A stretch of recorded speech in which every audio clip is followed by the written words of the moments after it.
अब थोड़ा सा आगे बढ़ते हैं और समझने का ट्राई करते हैं कि what are the physical quantities. Measurement तो समझ में आ गया, मेजरमेंट क्या होता है, और ये भी समझ में आ गया कि मेजरमेंट का नीड क्यों है, ठीक है।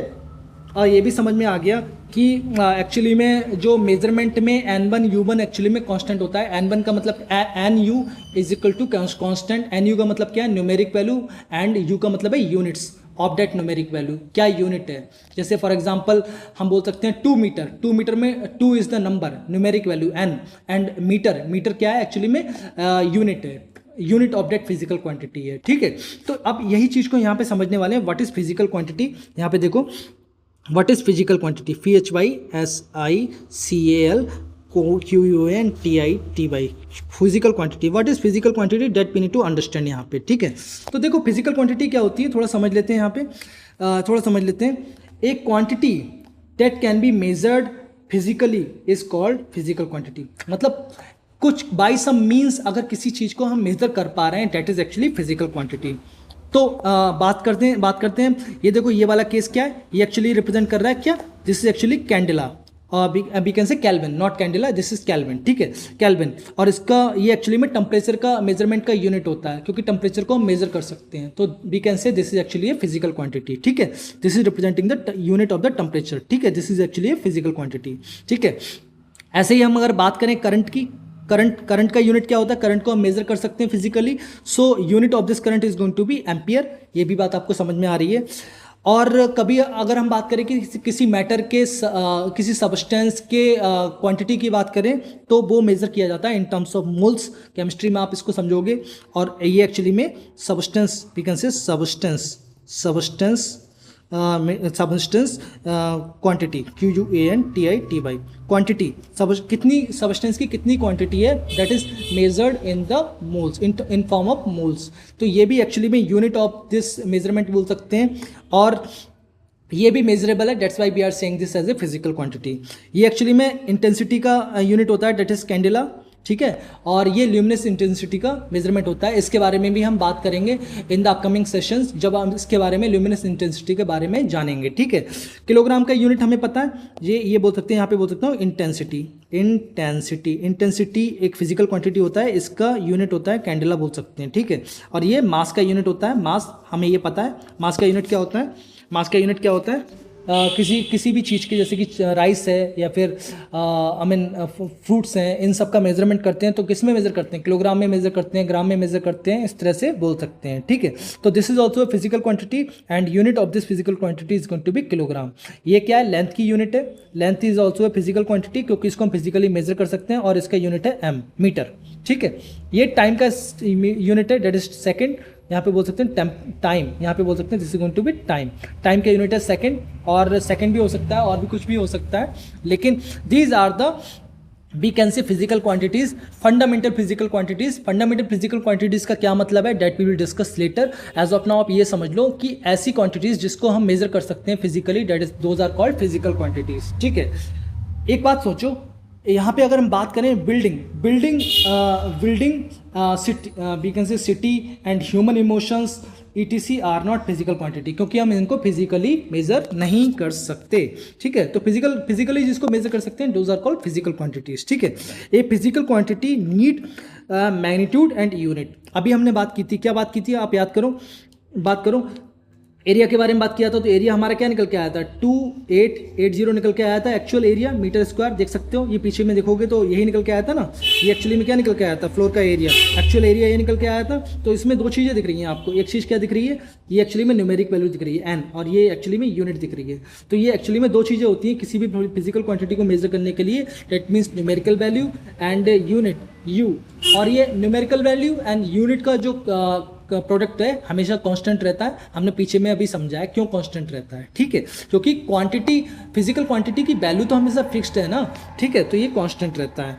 तो यहाँ पे हम बोल सकते हैं some physical quantity needs magnitude and direction are called vector quantities.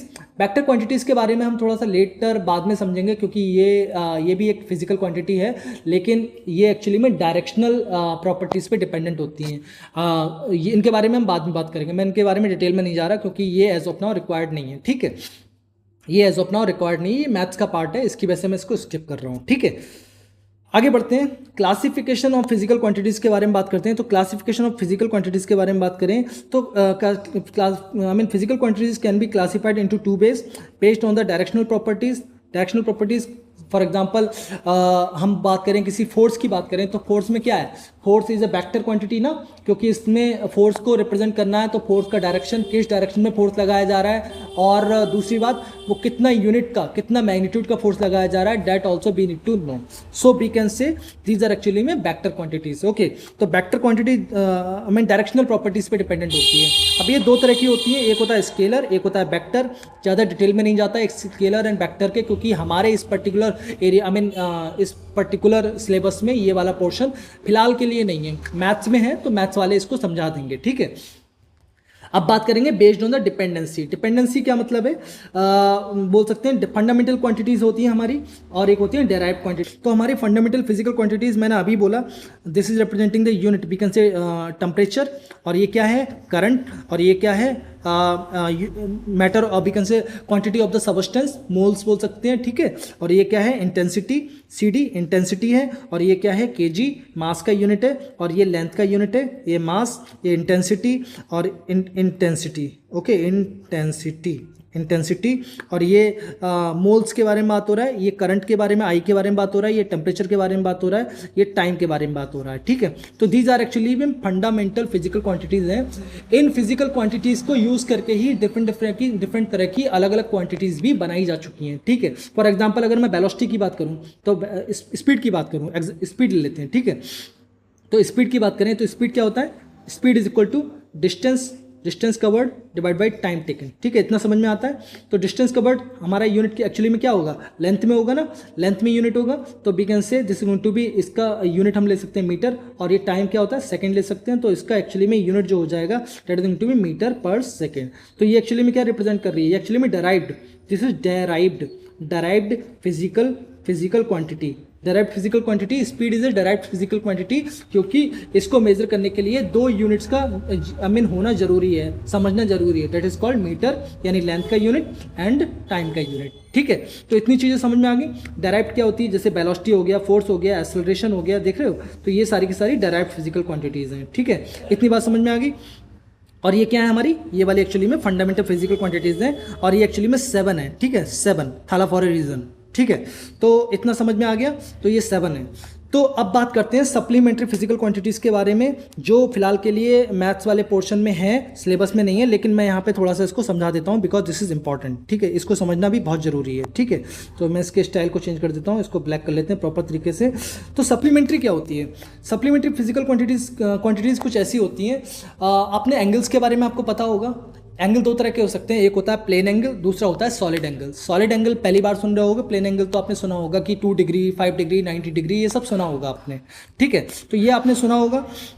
तो मैंने क्या किया, एक सर्किल ले लिया कुछ इस तरह से, ये सर्किल ले लिया, this is representing a circle, उस सर्किल को छोटा सा आर्क ले लिया, ये वाला एक्चुअली रिप्रेजेंट कर रहा है आर्क, ठीक है, ये वाला रिप्रेजेंट कर रहा है आर्क ले लिया।